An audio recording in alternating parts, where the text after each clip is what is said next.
O desenvolvimento econômico do Brasil faz crescer a parcela da população considerada como a nova classe média. A casa da Ana Maria retrata a realidade da maioria dos lares brasileiros. Além dos eletrodomésticos básicos, ela tem TV a cabo, celular e computador com internet. Na geladeira, produtos que antes não entravam na lista do supermercado. A diarista ganha R$2.000 por mês e hoje consegue comprar mais do que no passado. Eu sofri muito lavando roupa no tanque, viu? E eu consegui comprar minha máquina. Até fiquei emocionada quando eu paguei a última prestação. Quando questionada em qual classe da economia ela acredita fazer parte, Acho que baixa. pelo critério de classificação econômica adotado no Brasil, Ana Maria faz parte da classe média. Segundo dados do último censo, o país tem 54% da população na classe média. A Secretaria de Assuntos Estratégicos da Presidência da República define que o brasileiro com rendimento entre R$300 e R$1.000 mensais é considerado integrante da classe média. De acordo com os economistas, o salário da nova classe média é todo usado para o consumo. É uma faixa da população que ainda não consegue poupar e que tem grandes chances de se endividar com as facilidades para conseguir linhas de crédito e de financiamento. O que precisa ser feito por órgãos do governo, as instituições financeiras, é a educação financeira. Se ele se educar em termos financeiros, ele vai começar a poupar. Na China, a classe média compõe pouco mais de 22% da população. Naquele país, são considerados desse grupo econômico quem ganha entre R$1.600 e R$13.500 por mês.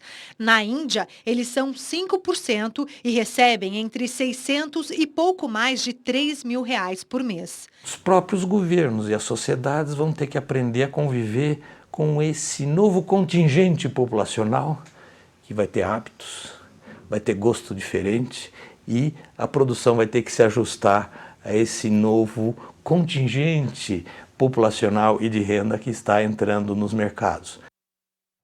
O horário de verão começa hoje à meia-noite, quando os relógios devem ser adiantados em 1 hora. Nesse ano, pela primeira vez, ele será adotado também no estado do Tocantins. Ele chega com a cara de inverno e não agrada todo mundo. Não gosto muito. Tem que acordar muito cedo, acordar no escuro não é legal. Ficar com aquela preguiça de ir pra escola. Mas a maioria aprova. Eu gosto. Por quê? Porque o dia fica maior e a gente aproveita mais o dia, né? Faz sol até mais tarde, então você sai do trabalho ainda tem um solzinho para curtir. E a gente é muito adaptável, a gente se adapta a tudo, então não tem problema não. Tem coisa pior que a gente tem que se adaptar, o horário de verão é tranquilo. O fato é que o horário de verão mexe com todo mundo. Eu acho que a maior dificuldade é a hora de levantar. Na hora de levantar, você sente o seu corpo querendo mais um pouquinho. Segundo o Ministério de Minas e Energia, o consumo de energia no horário de pico das 6 da tarde às 8 da noite deve cair 5%. Isso representa uma economia de R$282 milhões. O horário de verão é adotado em todos os estados do Sul, Sudeste e Centro-Oeste. Este ano, a Bahia ficou de fora, entrou Tocantins. O horário de verão foi adotado pela primeira vez no país em 1931, mas ainda tem gente que se atrapalha na hora de lembrar como ele funciona. Hoje, tem que adiantar ou atrasar o relógio? Tem que atrasar. Não, tem que adiantar 1 hora, Tem que adiantar 1 hora. Hoje adianta. E no começo você não ficou na dúvida? Fiquei na dúvida. À meia-noite de hoje, os relógios devem ser adiantados em 1 hora. O horário de verão termina em 17 de fevereiro do ano que vem, quando os relógios deverão ser atrasados em 1 hora. E o corpo acostuma numa boa? Não, demora mais de um mês. Quando você começa a acostumar, ele acaba. Para falar mais sobre a mudança do horário de verão e os efeitos que ele causa no organismo, nós convidamos a terapeuta em medicina ocupacional chinesa e ortomolecular Leila Avelar. Boa noite, Leila, muito obrigado pela presença Boa aqui. Noite. Como a gente viu aí na reportagem, algumas pessoas têm dificuldade para se adaptar a esse novo horário. Por quê? Porque levanta 1 hora mais cedo e isso faz com que a pessoa não se sinta bem nos primeiros dias. Porque ela, quando acorda, normalmente o hormônio que faz despertar ainda não está atuando, que é o cortisol. E isso faz com que nos primeiros dias ela se sinta um pouco fatigada, um pouco cansada. Pode, para algumas pessoas, mexer até com o apetite. Isso afeta mais quem, por exemplo, acorda muito cedo? Pessoas, por exemplo, que acordam às 6 horas da manhã na sua rotina e agora vão acordar com tudo escuro, né? Uma hora mais cedo. Uma hora mais cedo então, e vai estar tudo escuro. Elas Isso é ficam, pior? Pois é, essas pessoas sentem um pouquinho mais do que as outras. Porque o hormônio, ele começa a atuar ao amanhecer, tem a ver com a luz. Essa coisa do claro escuro também. O claro também escuro é importante.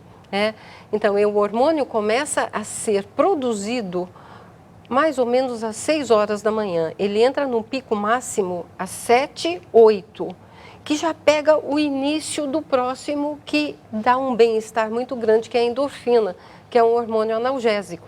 Como é que as pessoas podem fazer para se adaptar com mais facilidade a isso? Que dicas a gente poderia dar? Olha, eu acho que dormir, nos primeiros dias, pelo menos, meia hora mais cedo, 1 hora mais cedo. Porque isso também as pessoas acabam vendo, até um dos entrevistados falava aí, né? Tem sol até mais tarde, Exato, o dia as fica pessoas esticado, querem né? aproveitar o solzinho, o fim da tarde para uma isso academia. É um perigo, né? Pois é. Porque aí depois a pessoa vai dormir menos. Aí vai dormir é só menos. essa noite que a gente Exato, dorme não é só menos, essa, mas 1 hora mais tarde ainda, ou 2, vai saber o horário. E além de regular esse sono, por exemplo, um cochilo na hora do almoço, por aí. Importantíssimo, ajuda? importantíssimo. Na hora do almoço você tem uma queda de adrenalina. Você tem um batimento cardíaco mais lento, então você fica propício a ter um relaxamento maior. E depois do almoço, fica predisposto a um soninho, né? Então, nada mais... De manhã cedo, por exemplo, para acordar, café. Café é bom, chá. No final da tarde, jamais. Depois das 18 horas, não. Porque aí fica mais ligado. Mas isso varia muito de pessoa para pessoa, né? É um cada um tem o seu ritmo e cada um sente de uma forma. A pessoa que vai ter que ir descobrindo isso ao longo Ao desses longo, 2 meses, 3 meses que a gente Mas vai ficar uma com coisa é certa, todos se adaptam. De 3 a 5 dias está todo mundo no ritmo. Maravilha. Obrigado pela sua participação aqui, viu? Obrigada a você, Aldo. Obrigada. Exatamente 1 ano depois da morte do presidente líbio Muammar Gaddafi, o porta-voz do ditador foi preso hoje a 70 quilômetros da capital Trípoli. Moussa Ibrahim era o interlocutor de Gaddafi com a imprensa ocidental. Ele ficou conhecido pelas aparições constantes durante a revolta líbia, que culminou com a morte de Gaddafi no dia 20 de outubro de 2011. Os protestos contra o governo líbio começaram em fevereiro de 2011, na cidade de Benghazi, depois da prisão de um advogado ligado às causas dos direitos humanos. Os manifestantes exigiam a saída do ditador Muammar Gaddafi, pediam mais abertura política e protestavam contra a inflação, o desemprego e a corrupção. A reação do governo foi violenta. Gaddafi usou aviões e tanques contra o povo nas manifestações. Mas apesar da violência, dos mortos e muitos feridos, os protestos continuaram. A situação de Gaddafi ficou insustentável. Tropas rebeldes assumiram o controle de cidades e os militares aderiram à revolta. No exterior, houve pressão diplomática para que Gaddafi deixasse o poder e o Conselho de Segurança da ONU aprovou sanções contra o ditador e a família dele. Em 27 de fevereiro, os rebeldes anunciaram a criação de um Conselho Nacional de Transição e a luta contra os apoiadores de Gaddafi se intensificou. Vários países e a ONU se declararam a favor dos rebeldes e pediram a saída do ditador. Pelo menos 25 mil pessoas morreram e 50 mil ficaram feridas no levante contra Gaddafi. Até que em 20 de outubro de 2011, o Conselho Nacional de Transição anunciou a captura e logo em seguida a morte do ditador. Uma multidão ocupou as ruas da capital do país, Trípoli, para comemorar o fim de 40 anos à frente do governo líbio, o mais longo tanto na África quanto no mundo árabe. Dezenas de pessoas passaram mal por causa de gases tóxicos no aeroporto da Alemanha.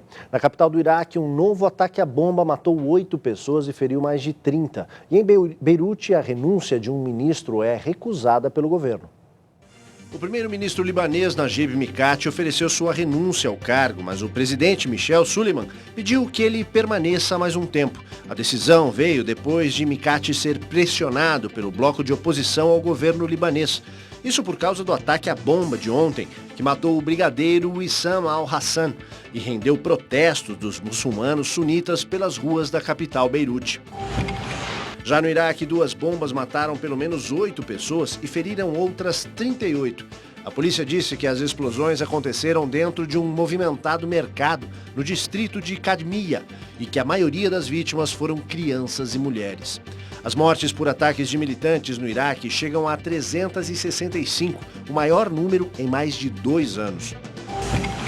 Pelo menos 50 pessoas precisaram de atendimento médico no aeroporto de Tegel, em Berlim, na Alemanha. O problema aconteceu logo no começo da manhã de hoje, depois que gases tóxicos vazaram pelo ar-condicionado do aeroporto. As pessoas sofreram irritação nos olhos e nas vias respiratórias e foram levadas para hospitais da cidade. Os gases provocaram o fechamento de várias salas de embarque e podem ter vindo de uma área onde estão armazenados produtos de limpeza. Apesar do susto, o tráfego aéreo não foi afetado. Em Londres, mais de 100 mil pessoas protestaram contra as medidas de austeridade do governo inglês. Aconteceram protestos também nas cidades de Belfast, na Irlanda do Norte, e em Glasgow, na Escócia. Sindicalistas, professores, enfermeiras, bombeiros e trabalhadores em geral participaram da colorida passeata, além de muitas famílias e idosos. Os cidadãos britânicos acusaram o primeiro-ministro David Cameron de favorecer os ricos e diminuir o crescimento. O protesto aconteceu no centro de Londres, perto das sedes do governo e do parlamento, e transcorreu pacificamente, com poucos focos de distúrbio. Os cortes do governo já causaram a demissão de centenas de milhares de funcionários, a eliminação de vários serviços públicos e a privatização da educação e da saúde. A seguir, as homenagens aos 110 anos de Carlos Drummond de Andrade. Tem também os gols deste sábado no Campeonato Brasileiro. E ainda, no Ceará, uma comunidade de pescadores que luta contra a especulação imobiliária e a pesca predatória. A gente volta já.